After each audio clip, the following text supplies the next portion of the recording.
आणि यानंतर आता जळगावातून एक महत्त्वाची बातमी समोर येते। जळगावात उमेदवार प्रशांत डिक्कर यांच्यावर हल्ला करण्यात आलेला आहे। शेगाव कालखेड गावाजवळ अज्ञातांनी त्यांच्यावर हल्ला केलाय।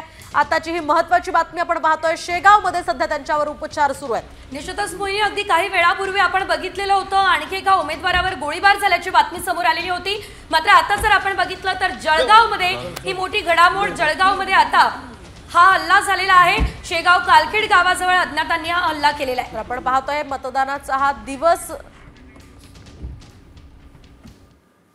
जळगाव जामोद या मतदारसंघातून स्वराज्य पक्षाचे अधिकृत उमेदवार प्रशांत डिक्कर आपल्या गावाकडून पाटे शेगावला निघाले होते।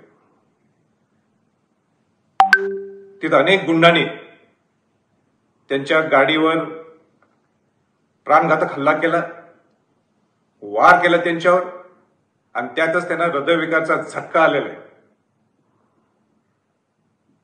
प्रशांत डिक्कर हा खऱ्या अर्थाने शेतमजुराचा मुलगा आहे आणि विजयची घोडदौडकडे जात असताना हे माजलेला प्रस्थापित आमदार ह्याला हे सहन होत नव्हतं आणि म्हणून हा हल्ला त्यांनी घडून आणलेला आहे। या गोष्टी, या बाबी मी जराही खपून घेणार नाही आणि चालून सुद्धा देणार नाही।